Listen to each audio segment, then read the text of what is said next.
Que Dios bendiga sus vidas. Hoy vamos a continuar compartiendo el ciclo de mensajes sobre cómo nosotros tenemos que vivir un cristianismo auténtico, genuino en tiempos finales. Estamos conscientes que estamos viviendo los últimos tiempos, pero cómo tiene que ser nuestra vida cristiana, cómo tenemos que vivir nuestro cristianismo en estos tiempos finales. Ese es el propósito de este ciclo de enseñanzas. Amén. Y este día vamos a hablar acerca de la importancia del testimonio. Lo que somos nosotros, lo que manifestamos, nuestra esencia está siendo manifestada a través de nuestro testimonio diario. Pero antes veamos y examinemos algunos pasajes de la Escritura para entender los tiempos que estamos viviendo y por qué realmente es importante que nosotros demos un buen testimonio en este mundo en el que vivimos. Abran su Biblia, por favor, en Mateo capítulo 24, verso 3. Aquí la Escritura dice: y estando él sentado en el monte de los olivos, se refiere a Jesús, los discípulos se le acercaron aparte diciendo: dinos, ¿cuándo serán estas cosas y qué señal habrá de tu venida y del fin del siglo? Es importante, ya examinamos ampliamente las señales del fin del mundo, estas palabras también de los discípulos, la inquietud de ellos respecto de saber cuándo acontecerían estas cosas, cuándo sería el retorno de Jesucristo, la segunda venida, pero antes, ¿qué señales habrían antes de su venida? Habíamos examinado ampliamente en el ciclo anterior lo que significa esto, amados, pero este día vamos a ver un poco en detalle lo que significa esta palabra siglo. La palabra siglo aquí significa corriente del mundo. El texto original nos habla acerca de esto. Los discípulos tenían una inquietud, en otras palabras, lo que ellos decían: Señor, ¿cuándo será tu venida y qué señal habrá de tu venida y del fin de la corriente de este mundo? Ustedes saben que existe una corriente filosófica de este mundo, vale decir, la forma de pensar del mundo, la mente del mundo, lo que dice el mundo, la gente que no tiene a Dios en sus corazones. Ellos tienen una forma de pensamiento muy clara, establecida, y que es importante que nosotros entendamos qué es lo que el mundo piensa, para obviamente distinguirnos y allí, ¿no es cierto?, establecer un cristianismo y un testimonio genuino de Cristo en nuestras vidas. Pero el mundo sí tiene un pensamiento, y nosotros como cristianos vamos con un pensamiento diferente. Y los discípulos tenían esta inquietud: Señor, ¿cuándo? ¿Cuándo será el fin de la corriente de este mundo? Y la corriente de este mundo básicamente va en este sentido: la gente no ama a Dios. La gente no se sujeta a Dios, no se sujeta a la palabra del Señor, sino establecen algunos antivalores, vale decir, cosas contrarias a la palabra del Señor, formas de vida, estilos de vida totalmente contrarios a la palabra del Señor. Entonces esta era la inquietud de los discípulos: ¿cuándo será el fin de todo esto? ¿Cuándo la gente por fin se someterá a ti y te obedecerá? Esa era la inquietud de los discípulos a través de esta pregunta. Vayamos a Mateo capítulo 24, estamos allí hasta el verso 12 para entender otro aspecto importante de los tiempos que estamos viviendo nosotros. Dice aquí la Escritura: y por haberse multiplicado la maldad, el amor de muchos se enfriará. ¿Cómo es la corriente de este mundo? La forma de pensar de este mundo es obviamente una forma de pensar que está inducida totalmente por la maldad. Y el principal rasgo característica de la maldad es negar a Dios, vivir en nuestro propio orgullo haciendo a un lado a Dios. Cuando hablamos de maldad tenemos que enfocarnos en este rasgo principal. Eso es, o sea, lo más malo que puede existir en este mundo, lo más malo que alguien puede hacer. Ustedes piensen en las peores cosas que un hombre o una mujer puede hacer, pero lo más malo de todo es negar a Dios, rechazar a Dios, hacer a un lado totalmente de nuestras vidas a Dios. Esa es la maldad más grande. Y aquí dice la palabra en Mateo 24: y por haberse multiplicado la maldad, el amor de muchos se enfriará. Vale decir que en este tiempo la gente realmente se desentenderá de Dios de una manera multiplicada.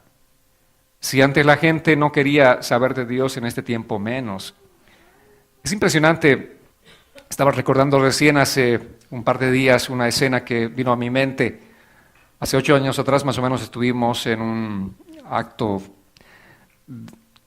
le llaman Memorial Service, un acto donde pues estaba celebrándose en este servicio la vida de un hombre, bueno, era un joven de 18 años que se había suicidado.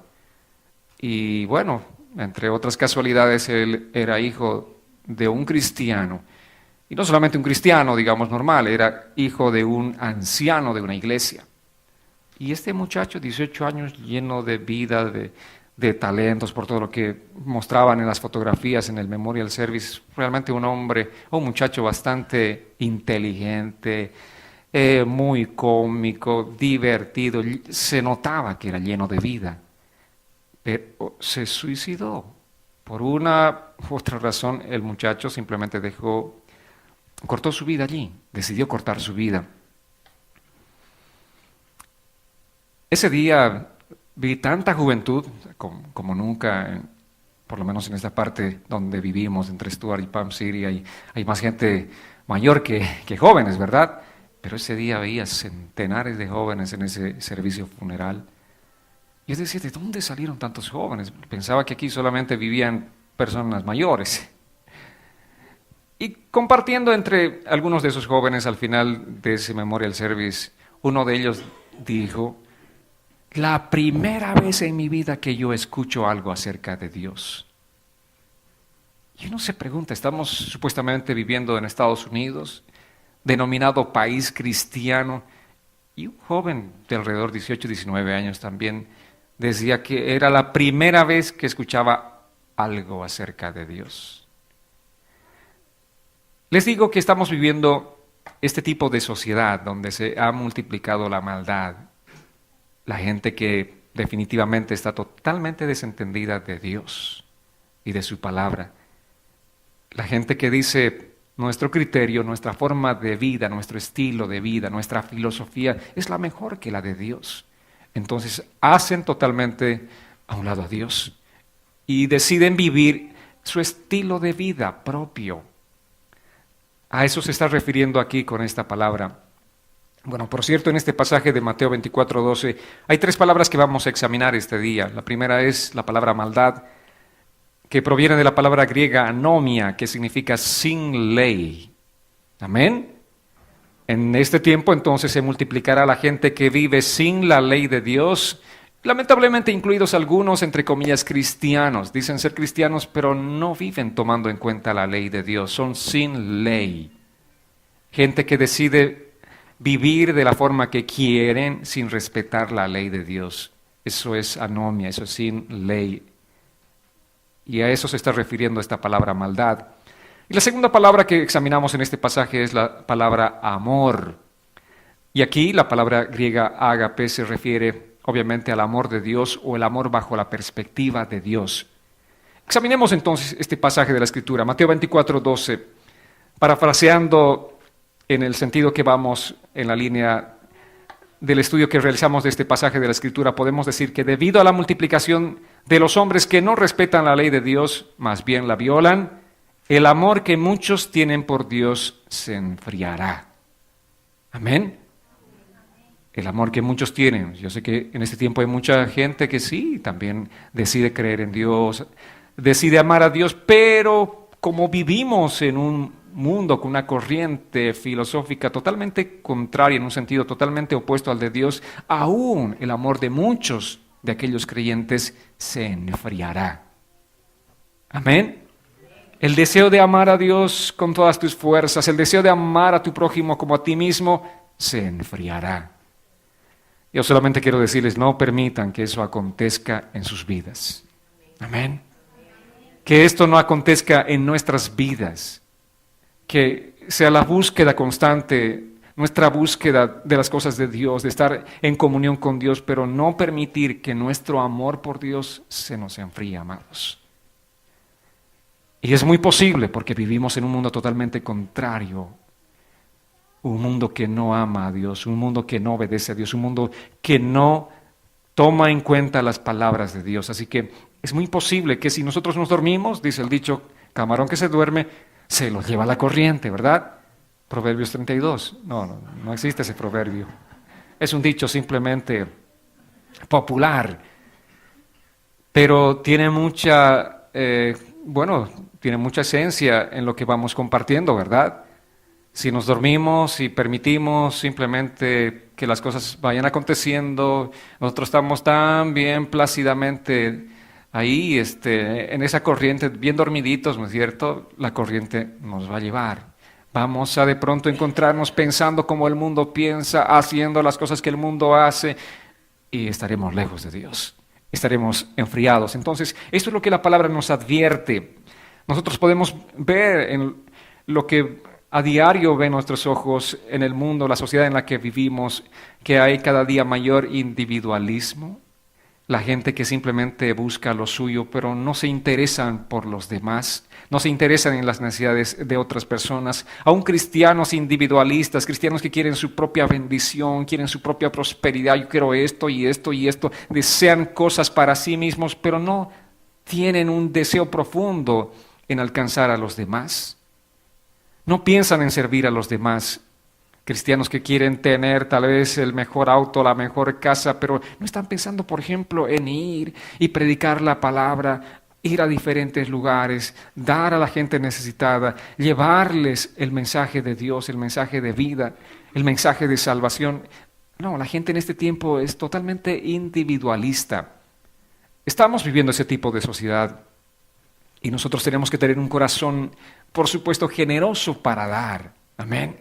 Para dar para la causa del reino de Dios. Tenemos que tener un corazón generoso, aquel corazón que nos permita realmente hacer la obra de Dios, enfocarnos en la obra de Dios, avanzar en este proyecto que es la obra de Dios. Nosotros somos, dice la palabra, colaboradores en el sentido de ser constructores y edificadores del reino de Dios. ¿Y cómo edificamos el reino de Dios? Llevando el mensaje de vida. Llevando la palabra de Dios a los corazones de aquellas personas que viven en este tiempo sin fe y sin esperanza. Amén. Otra palabra de este mismo pasaje que estamos examinando, Mateo 24:12, la tercera palabra que examinamos es enfriar. Esta palabra habla de bajar o disminuir la temperatura.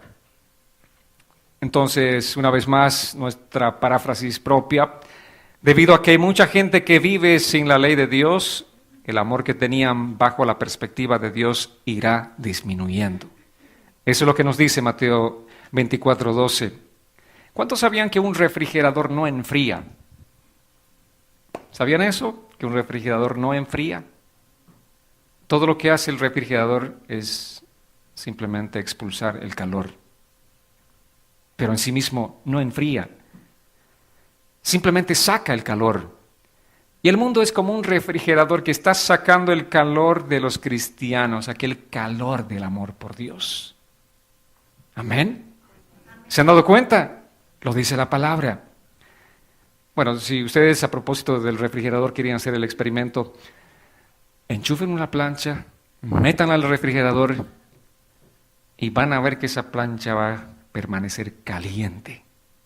Y es probable que más bien el refrigerador se malogre debido a la intensidad del calor que tiene esa plancha. Analogía aquí. Si nosotros nos mantenemos enchufados a la corriente de Dios, ¿qué va a pasar en nuestras vidas? El amor del mundo no nos va a enfriar. Más bien vamos a malograr al mundo. ¿Verdad? Vamos a afectar al mundo en lugar de que el mundo nos enfríe a nosotros. Eso es lo que tenemos que hacer, amados. Tenemos que estar enchufados a la corriente de Dios, en nuestra comunión con Dios, en el tiempo de nuestra meditación de la palabra del Señor. En eso tenemos que crecer. Y así es como realmente vamos a ser victoriosos sobre el mundo. El mundo no va a enfriar nuestros corazones. Amén. Bueno, no sé si se van a permitir hacer este tipo de experimentos, pero si dudan, háganlo. ¿Cuál es entonces la importancia que todo cristiano tiene de dar un buen testimonio en este mundo? Examinemos Marcos capítulo 14, versos 55 y 56. Aquí la Escritura dice, los principales sacerdotes y todo el tribunal buscaban alguna prueba contra Jesús para poder condenarlo a muerte, pero no la encontraban. Muchos presentaban falsos testimonios contra él, pero sus testimonios no concordaban. ¿Qué buscaba la gente? Repita conmigo, testimonio. ¿Contra quién buscaban testimonio? Contra Jesús. Pero dice que sus testimonios eran falsos. Unos hablaban una cosa, otros decían otra. Se contradecían. Sus testimonios no concordaban. Y qué triste es realmente esto, que los testimonios no concuerden. Vale decir, lo que yo digo no tiene concordancia con lo que yo hago. Eso es realmente algo complicado para un cristiano, ¿verdad? La gente nos pregunta a nosotros, nos dice, ¿y tú de qué religión eres? ¿Qué respondemos? Pues déjame pensar yo. Y decimos, realmente no tengo una religión. Yo no soy religioso. Pero ¿cómo así? Entonces siempre te veo con la Biblia, leyendo la Biblia, orando, predicando la palabra. Bueno, para serte sincero, yo soy cristiano. Realmente no tengo religión, yo tengo una relación con Cristo. Amén. Eso es lo que decimos los cristianos, ¿verdad? Yo no tengo religión. Porque la religión es el puente que el hombre se traza para llegar a Dios. Pero el cristianismo es el puente que Dios ha trazado para alcanzar al hombre a través de Jesús. El cristianismo no se trata de ritos ni rituales, sino se trata de relación personal con Jesús. Es como cuando tú conociste al que es tu esposo o tu esposa, ¿no es cierto? Estableciste una relación de amistad primero y después llegaste a una relación de matrimonio. Igual con Jesús. Empezamos conociéndolo de a poco hasta que llegamos al ámbito del matrimonio. Eso es cuando tú decides entregarle tu corazón a Cristo, le dices, Señor, yo quiero vivir por ti, para ti todo el resto de mi vida, no me apartará de ti. Ese momento estás sellando matrimonio con Jesús, compromiso con Jesús. ¿Amén? ¿Cuántos tienen ese anillo de matrimonio con Jesús? ¿Alguien? ¿Sí? ¿Pocos amenes? Pocos se casaron con Jesús. No nos avergoncemos del Evangelio, dice, porque es poder de Dios. Amén.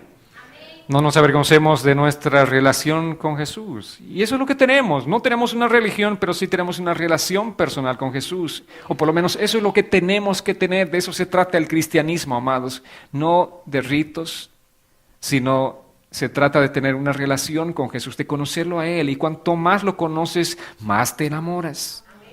Te lo garantizo, cuanto más lo conozcas a Él, te vas a enamorar más y más y más. Y vas a un día estar perdidamente enamorado o enamorado de Jesús. Amén. ¿Cuántos quieren enamorarse así perdidamente de Jesús? Cuando la gente te dice, pero tú ya no fumas, ya no tomas, qué sé yo, ya no quieres salir con nosotros a qué sé yo, esos lugares, ¿no es cierto?, donde van los hombres torpes, digo, que no respetan a sus esposas. Entonces te dicen, ¿y tú qué? ¿Qué de qué? A ver, dime, cuéntame, ¿por qué ya no haces estas cosas? Entonces allí lo que sale es el testimonio.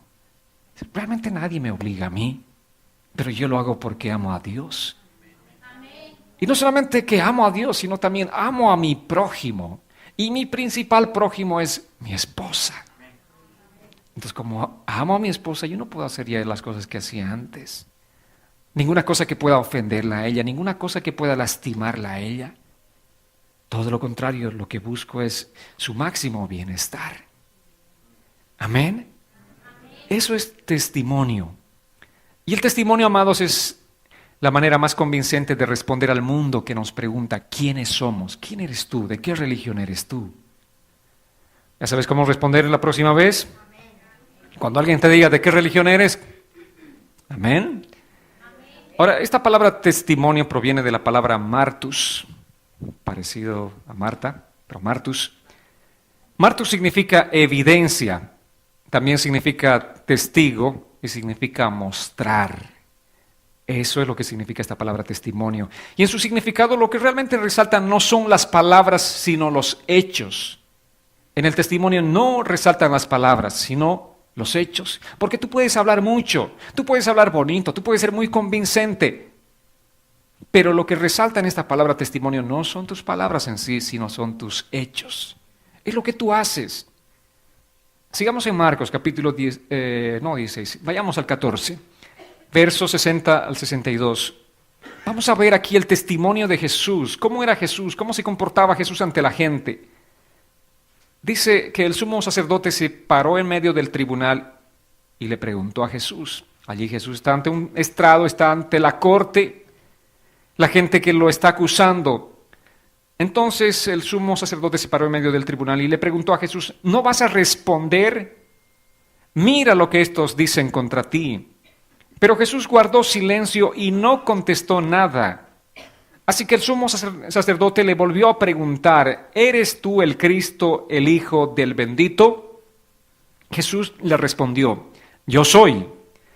Y ustedes verán al Hijo del Hombre sentado a la derecha del Poderoso y venir en las nubes del cielo. ¿Saben? Jesús sostenía su testimonio con lo que él hacía, con sus hechos. Y si era necesario, hablaba, pero no para defenderse. Él hablaba solamente para expandir el mensaje del reino de Dios, para que la gente entendiese la voluntad del Padre. Si le acusaban, Jesús simplemente callaba. Aquí le están acusando. Y el sacerdote dice, ¿y tú no vas a responder a estas acusaciones? ¿Y cuántas acusaciones habrán surgido de gente mala? Diferentes acusaciones, y Jesús no respondía palabra alguna. Si tú conoces el propósito de Dios para cada situación de tu vida, tu testimonio va a permanecer intacto.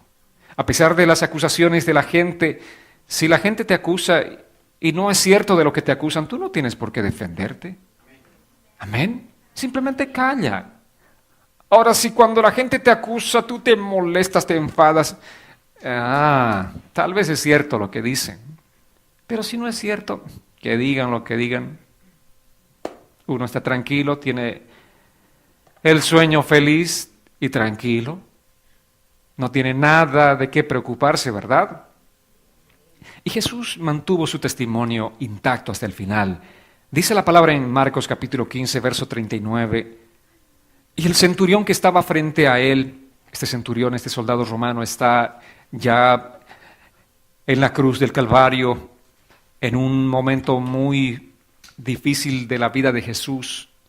Allí no solamente son palabras de acusación, sino golpes. Allí son espadas clavando el costado de Jesús, allí son martillos, allí es realmente un tiempo bastante crítico y difícil que Jesús está viviendo. Y dice que el centurión que estaba frente a él, al verlo morir así, dijo, en verdad este hombre era el Hijo de Dios. ¿Qué es lo que le llamó la atención poderosamente a este soldado romano? El testimonio de Jesús. La forma de comportarse de Jesús hasta el último momento de su vida. Él se mantuvo tranquilo, sereno. Él simplemente se mantuvo firme a su testimonio. Me imagino que los otros hombres que estaban siendo crucificados maldecían, decían palabras insultantes contra el imperio romano de aquel tiempo, ¿no es cierto?, contra todo tipo de autoridades. Pero Jesús mantuvo su testimonio hasta el final. Y todo lo contrario, ustedes saben por la Escritura, ¿qué dijo Jesús en la cruz del Calvario en sus últimos momentos? Él dijo, Padre, perdónalos porque no saben lo que hacen. Amén. Y esto es lo que realmente conmovió aquel día la vida de aquel soldado romano. En verdad, este era el Hijo de Dios. Yo sé que ese soldado romano nunca fue el mismo. El testimonio de Jesús cautivó su corazón. Yo sé que a partir de ese día ese soldado romano quiso saber más de Jesús y más de Jesús. Empezó a indagar más. Seguramente era un discípulo fiel de Jesús posteriormente, porque su testimonio impactó su vida. El testimonio de Jesús impactó la vida de este hombre. Así que, amados, cada vez que levanten un falso testimonio contra ustedes, manténganse tranquilos, que Dios se ocupará de la gente que habla mal de ustedes. ¿Amén? ¿Por qué hablan cosas falsas de nosotros? ¿Saben por qué? por envidia. La gente que habla mal para ustedes es gente envidiosa. Tienen envidia de ustedes, de su vida, su estilo de vida, su familia. Son envidiosos. No hay realmente razón por qué seguirles la corriente a ellos. No hay razón de por qué contestarles a ellos en nada. Así como Jesús se mantuvo silencio, Él no habló una sola palabra cuando lo acusaba, nosotros también debemos mantenernos ahí con la boca cerrada, sin decir nada a nadie, sin responder nada a nadie ante ninguna acusación. El apóstol Pedro nos dice en capítulo 3, verso 16 de su primera carta: tengan una buena conciencia para que sean avergonzados aquellos que murmuran y dicen que ustedes son malhechores y los calumnian por causa de su buena conducta en Cristo. Tengan buena conciencia. Si tú tienes buena conciencia, ¿qué dice la palabra? Aquellos que hablan mal para ustedes van a ser avergonzados. Un día aquel que dice o dijo cosas acerca de ti, de pronto todo su argumento se le caerá abajo. Y aquella gente a la que trató de convencer se dará cuenta que eso es falso. Entonces cuando lo miren dirá: este tipo es un chismoso, mentiroso, no es realmente digno de creer en él. Entonces se avergonzarán, dice la palabra. Pero ten una buena conciencia para que sean avergonzados aquellos que murmuran y dicen de ustedes que son malhechores y los calumnian por su buena conducta en Cristo. El buen testimonio manifestado en nuestra conducta es usado para que otros vengan hacia los pies de Cristo. Mantén un buen testimonio y ese va a ser el instrumento, el canal para atraer a la gente a los pies de Cristo. Amén. Si tú tienes un buen testimonio, esa es la principal herramienta de Dios para que mucha gente venga en pos de Dios. En 1 Pedro la palabra sigue diciéndonos, capítulo 3, versos 1 y 2. Así también ustedes, les dice a las esposas principalmente, así también ustedes las esposas respeten a sus esposos a fin de que los que no creen a la palabra puedan ser ganados más por la conducta de ustedes que por sus palabras, cuando ellos vean su conducta casta y respetuosa. ¿Cómo es que pueden ganar, dice, a sus esposos para Cristo? ¿Con bla, bla, bla, bla, bla, bla, bla, bla? No, con testimonio. Amén. Con testimonio. Sin palabras, con testimonio. Con su conducta que es casta y respetuosa. Amén. Aquí hay una promesa para las mujeres, que su conducta y su buen testimonio será el canal para transformar la vida de sus esposos. Y esto también puede usarse en el mismo sentido. Si el hombre es cristiano y la esposa no es, eso se aplica, el mismo principio. Un buen testimonio. El testimonio de Cristo en tu vida cuenta demasiado. El testimonio de Cristo en tu vida hará que esa persona que no quiere acercarse a Dios, que no quiere saber de Dios, sea atraído finalmente hacia Dios. Tarde o temprano esa persona vendrá en pos de Dios debido a tu buen testimonio. Tú estás dando el testimonio de Cristo. Y ese testimonio es poderoso, es más poderoso que las palabras, amados. En 2 Corintios capítulo 1, verso 12, la palabra nos dice: porque nuestra gloria es esta, el testimonio de nuestra conciencia, que con sencillez y con sinceridad de Dios, no con sabiduría humana, sino con la gracia de Dios, nos hemos conducido en el mundo y mucho más con ustedes. ¿Amén? ¿Qué dice aquí el apóstol Pablo? Que nuestra gloria es esta. Si tenemos que realmente jactarnos de algo, si tenemos que enorgullecernos de algo, de esto, del testimonio de nuestra conciencia. Yo no tengo nada, yo no hice nada, no ofendí a nadie. Todo el mundo puede venir y, qué sé yo, acercarse a mí, y estoy seguro que nadie tendrá nada de qué acusarme, porque realmente yo no hice nada contra nadie. Todo lo que hago simplemente es buscar el bienestar de todos, por lo menos de todos los que conozco. Aún de los que no conozco, trato de buscar el bienestar de esas personas. Pero no hay alguien que diga: esta persona, o hablando de mí, este pastor me hizo tal cosa. No. Si tenemos que gloriarnos de algo, debe ser de ese testimonio de nuestra conciencia. Amén. Que con sencillez, dice, y con sinceridad de Dios, no con sabiduría humana, sino con la gracia de Dios. Ahora, ¿cómo es posible construir un buen testimonio? No es con nuestra sabiduría, no es nuestra sapiencia, es con la gracia de Dios. Solamente la gracia de Dios en nosotros hará que demos buen testimonio. Solamente la gracia de Dios hará que nosotros vivamos con esa sencillez, con esa sinceridad de Dios en nuestras vidas. Amén. Entonces aquí no es que, yo soy. No, tú no eres. No es posible que tú manifiestes un buen testimonio, pero si Dios en tu vida, si el Espíritu Santo está habitando en ti, va a ser algo que Él mismo va a producir en ti ese buen testimonio. Yo sé que mucha gente se esfuerza, quieren ser buenos cristianos, pero lo hacen en su fuerza. Y caen, y no pueden, y sufren por esa causa. No sufras más.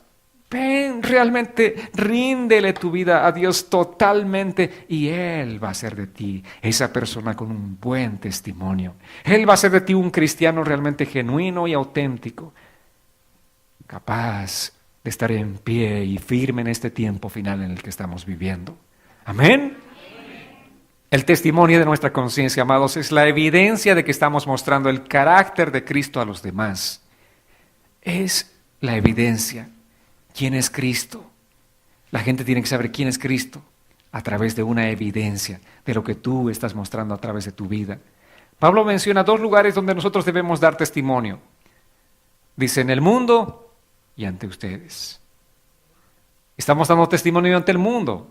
El mundo, ya dijimos, el mundo no ama a Dios, no conoce a Dios, no quiere saber de Dios. Pero allí en ese mundo tenemos que dar testimonio. Si ustedes trabajan en un lugar, por ejemplo, donde hay, por decir, 50 empleados, usted es la única persona cristiana allí, tienen que ser testimonio, porque el mundo, vale decir, esos 49 están con una lupa, observando cómo es su cristianismo. Si ese cristianismo concuerda entre lo que dice usted y lo que hace, porque si no hay concordancia, el mundo se va a reír de los creyentes. El mundo se va a burlar de los creyentes. La gente va a desacreditar el cristianismo por el mal testimonio que podamos dar nosotros. Entonces Pablo dice, delante del mundo, nosotros tenemos que dar un buen testimonio ante el mundo, pero también ante ustedes, ante la iglesia, entre nosotros como cristianos tenemos que dar un buen testimonio. Amén. ¿Testimonio de qué? De que somos una familia en Cristo, de que nos amamos, de que nos perdonamos, de que nos ayudamos unos a otros, de que oramos unos por otros, de que estamos interesados los unos por los otros genuinamente con ese amor de Dios. ¿Cuántos han sentido ese amor genuino de parte de Dios? Solamente al entrar por la puerta allí ya se ven se encuentran con la sonrisa amable de una persona que les dice bienvenido, que Dios te bendiga, qué alegría que esté este día. ¿No les ha conmovido eso? Amén. Ese es un testimonio. El testimonio del amor de Dios que fluye en nuestras vidas. Y cada uno de nosotros tenemos que manifestar eso. Entre nosotros, pero también dice Pablo, en el mundo. Entonces, qué importante es, amados, mostrar con sinceridad ese testimonio de Cristo en nuestras vidas. Si tus palabras no concuerdan con tus acciones, entonces no eres sincero. No eres sincero. Pero si tus palabras concuerdan con tus acciones, quiere decir que tú eres sincero. Amén. Y esa sinceridad es la que tenemos que manifestar al mundo que no conoce a Dios. Entonces ese mundo realmente anhelará las cosas de Dios.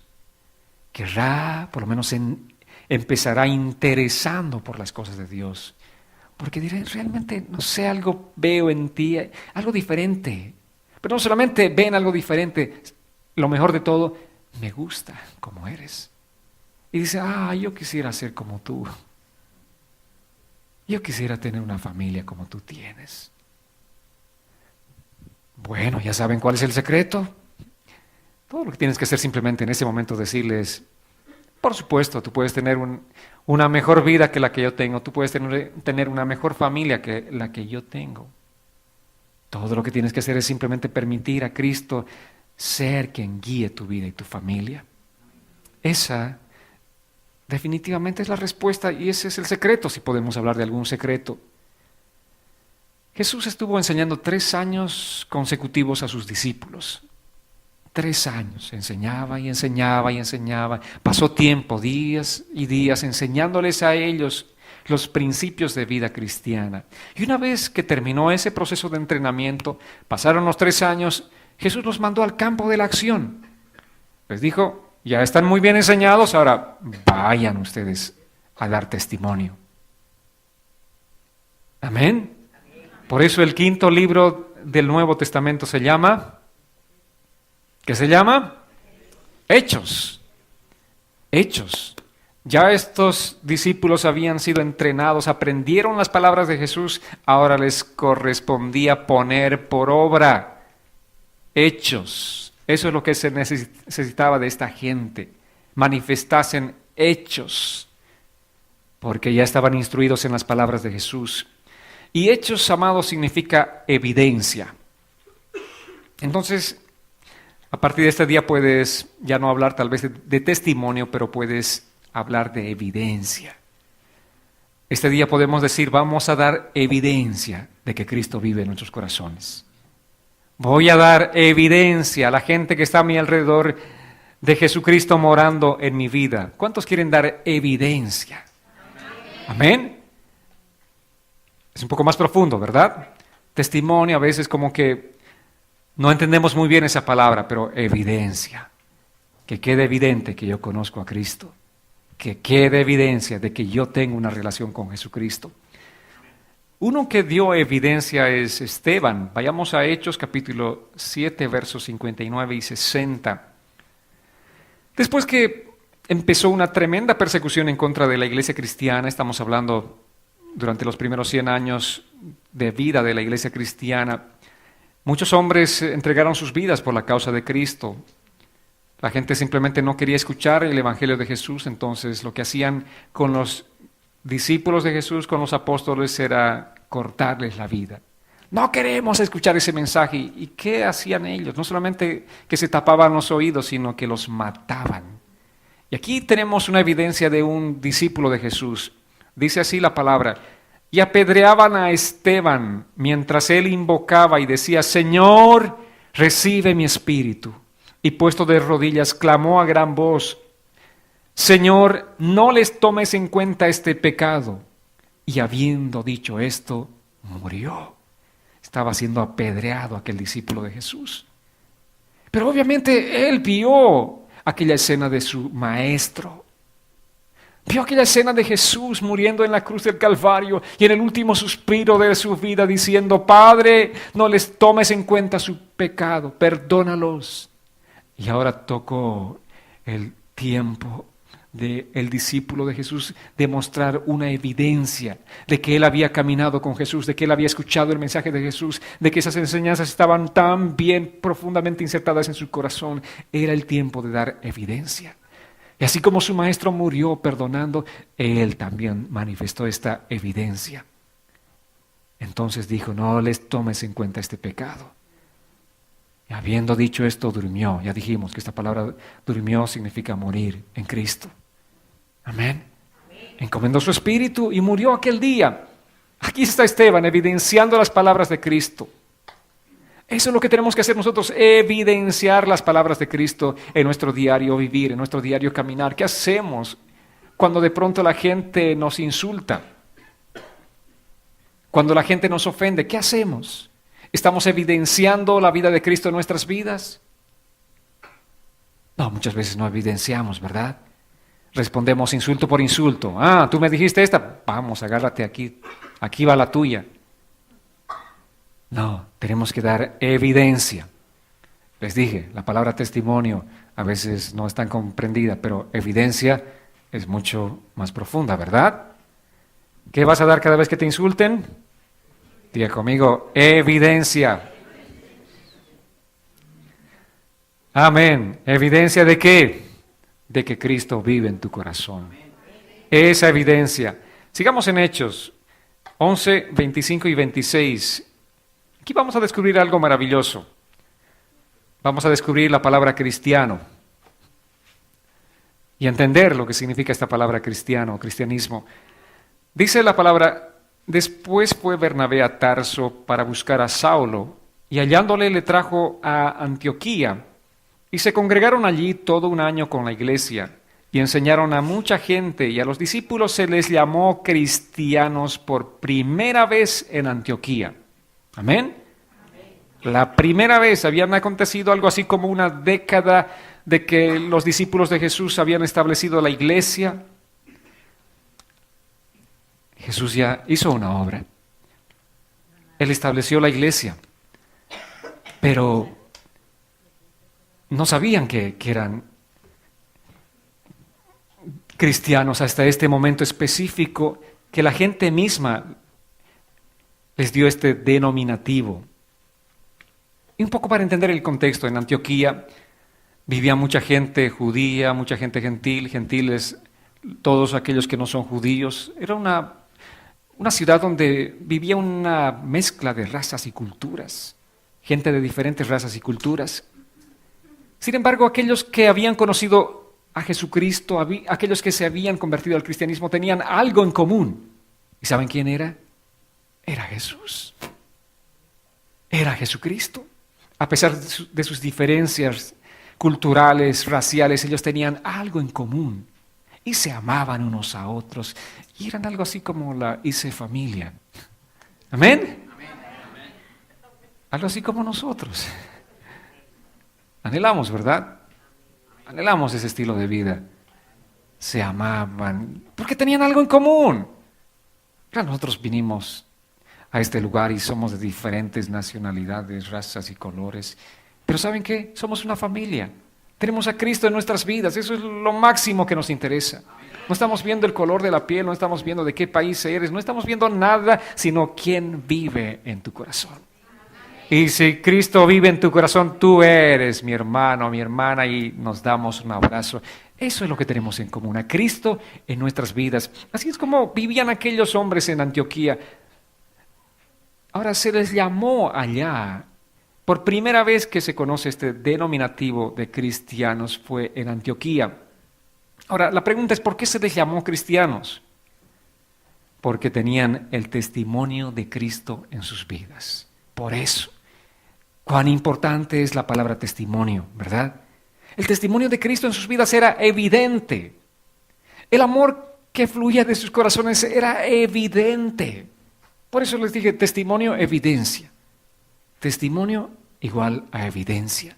Y había una evidencia de que realmente Cristo moraba en sus corazones. Porque estos hombres manifestaban ese amor de Cristo.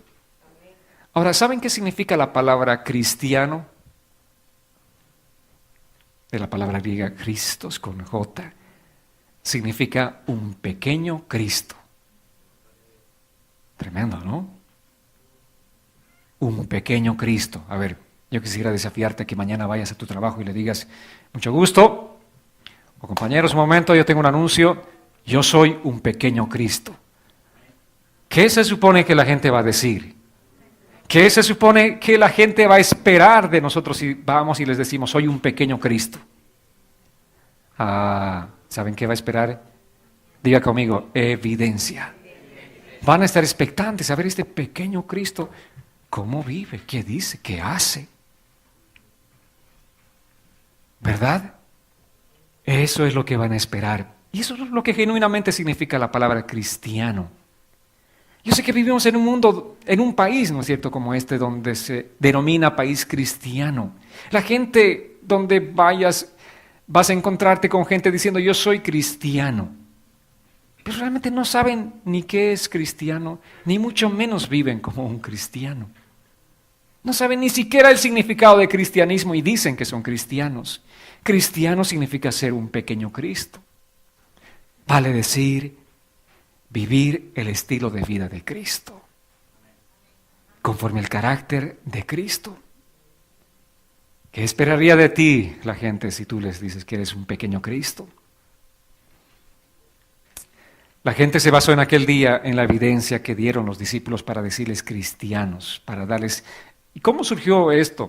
No solamente que estaban impactados por cómo eran ellos, sino ellos veían tanto parecido con Jesús. Y principalmente mucha gente, y los judíos básicamente, eran gente que no aceptaba a Cristo, a Jesús. Mucho menos el mensaje de que Él sería el Mesías o que Él es el Salvador. Entonces aquel día surgió esta palabra, este denominativo a los discípulos de Cristo en un tono de burla. Se burlaban de ellos. Estos tan parecidos a Jesús, llamémosles cristianos. Vieron tanto parecido de esta gente con Jesús que los llamaron cristianos, pero en un tono de burla. No como un elogio, sino como una burla, como un sobrenombre, como un apodo. ¿Por qué? Porque su estilo de vida era parecido al de Jesucristo. ¿Saben, amados? Es triste, pero en este tiempo muchos de nosotros decimos, soy cristiano, soy como Cristo, y la gente se ríe de nosotros. ¿Cristiano? En aquel tiempo la gente se reía de aquellos cristianos porque eran parecidos a Jesús, y en este tiempo la gente se ríe de nosotros porque decimos que nos parecemos a Cristo. Y no nos parecemos a Cristo en nada. Por eso la gente se ríe. Por eso la gente se burla del cristianismo, porque no estamos dando un buen testimonio de Cristo en nuestras vidas. Pero el testimonio debe ser manifestado a través de evidencias. Y la evidencia tiene que ser que nosotros realmente tenemos una relación con Cristo. Y esa evidencia debe manifestarse a través de nuestro estilo de vida, amados. ¿Amén? A eso somos llamados nosotros. No somos llamados a construir una religión. Religiones existen millones en este mundo. La gente que adora a dioses, millones de dioses. En alguna parte de este mundo, aunque no lo crean, una rata es un dios. Y la gente adora a esa rata. Pero no, nosotros no estamos aquí para poner, o Jesús no vino a este mundo para añadir una religión más. No, Él vino para establecer una relación con nosotros, una relación de amistad, de compañerismo con nosotros. Un ateo le dijo a un cristiano, ¿cómo puedes comprobarme que Dios existe? Dame una prueba de que Dios existe. Y ese cristiano le dijo, mira, la única prueba contundente, la única prueba eficaz que yo puedo darte de que Dios existe es que Él vive en mi corazón. Amén. ¿Cuántos de ustedes pueden dar ese testimonio de que Cristo realmente vive en su corazón? Y si Cristo vive en su corazón, sus vidas tienen que ser parecidas a las de Jesucristo. Tenemos que anhelar realmente vivir ese estilo de vida. Tenemos que buscar realmente llenarnos más y más de Dios en nuestras vidas. Decir que soy un pequeño Cristo me responsabiliza a vivir en el sentir de Cristo, como Cristo vivió, en el estilo de vida de Cristo, en todo lo que hago, en todo lo que digo. Yo tengo que vivir como Cristo. Esa es la responsabilidad que tenemos, amada iglesia. Es fácil decir, soy cristiano, ¿verdad? Cristiano. Pero la gente realmente no entiende la magnitud de esa palabra. Vayamos a Filipenses capítulo 2, versos 2 al 5. Dice así la palabra, completen mi gozo sintiendo lo mismo, teniendo el mismo amor, unánimes, sintiendo una misma cosa. No hagan nada por contienda o por vanagloria. Al contrario, háganlo con humildad y considerando cada uno a los demás como superiores a sí mismo. No busque cada uno lo suyo propio o su propio interés, sino cada cual también el de los demás. Que haya en ustedes el mismo sentir que hubo en Cristo Jesús. ¿Está clara o no la palabra? ¿Qué es lo que debe de manifestarse en nosotros que somos cristianos, pequeños Cristos? El mismo sentir de Cristo. ¿En Cristo hubo egoísmo? No, no hubo egoísmo. Si te pregunto, ¿en ti hay egoísmo? ¿Qué responderías? Mejor no responda nada, ¿no? Así no se venden. Pero mucha gente vive simplemente para sí misma, para agradarse a sí misma, en función de sí misma. El egoísmo es eso, pensar en nosotros. Pero nosotros debemos vivir una vida totalmente desinteresada. Es más, nosotros no debemos vivir para nosotros, sino para Dios. Y si vivimos para Dios, también vamos a vivir para las demás personas. Porque Cristo no pensó en sí mismo, sino pensó en nosotros. Por eso Él aquel día murió en la cruz del Calvario, porque pensó en nosotros antes que en Él mismo. Amén. Él se despojó, dice la palabra, de sí mismo. Si manifestamos el testimonio de Cristo en nuestra vida, entonces realmente somos cristianos de verdad. Ahí realmente somos cristianos de verdad. La gente no debe saber que tú solamente tienes una religión. o tienes otra religión diferente a la de ellos. La gente debe ver la evidencia de tu relación con Cristo. Amén. Así que no es simplemente asunto de religión aquí, amados. No es suficiente incluso decir, es que yo, qué sé yo, busco una sana doctrina. Y es bueno buscar la sana doctrina. Pero sobre todo eso, nosotros tenemos que dar un buen testimonio de la palabra de Dios en nuestras vidas. Tenemos que manifestar un buen testimonio cristiano. El apóstol Pablo dice claramente, no busque cada uno su propio interés, sino cada cual también el de los demás. Ya saben, ¿por qué les dije al principio que la corriente de pensamiento de este mundo es contraria al cristianismo? Porque el mundo busca su propio placer. Porque el mundo busca autosatisfacerse. El mundo no está buscando en el beneficio de alguien más. No, la gente ahí afuera no está buscando el beneficio de alguien más. No está diciendo, no está pensando, haré algo o qué es lo que puedo hacer para beneficiar a mis vecinos. ¿Qué puedo hacer para buscar el bienestar de mis compañeros? ¿Qué puedo hacer? Esto es algo que solamente los cristianos pueden hacer, así como Cristo lo hizo. ¿Qué puedo hacer para salvar a esta humanidad perdida? Dijo un día.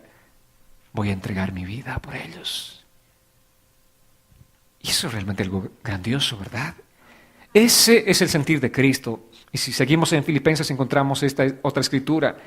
Capítulo 2, versos 6 al 8 dice, ¿quién, hablando de Cristo, quien siendo en forma de Dios, no estimó el ser igual a Dios como cosa a que aferrarse, sino que se despojó a sí mismo y tomó forma de siervo y se hizo semejante a los hombres, y estando en la condición de hombre se humilló a sí mismo y se hizo obediente hasta la muerte y muerte de cruz. Así es como nuestro Señor murió. Él fue obediente a la causa de amarnos a nosotros por encima de sí mismos. Amén. ¿Seremos capaces nosotros de amar a Dios por encima de nosotros mismos? ¿Seremos capaces de amar a otras personas por encima de nosotros mismos? Amén. Amados, de esto se trata el testimonio cristiano. La evidencia de Cristo en nuestras vidas. La evidencia de nuestra relación con Cristo. ¿Qué evidencia estamos mostrando nosotros? ¿Qué evidencia estás mostrando tú? ¿Saben qué? Necesitamos de la sabiduría de Dios realmente. Vivimos en un mundo difícil, en un mundo bastante complejo. Pero para dar ese testimonio cristiano necesitamos no solamente nuestras buenas intenciones, no solamente nuestra fuerza humana, pero necesitamos la fuerza de Dios y necesitamos la sabiduría de Dios. ¿Cuántos este día quisieran manifestar ese testimonio cristiano en sus vidas? ¿Cuántos son conscientes de que no es suficiente decir soy cristiano, sino que tenemos que mostrar evidencia de que somos cristianos? Quiero invitarles a que se pongan en pie, por favor. Vamos a orar.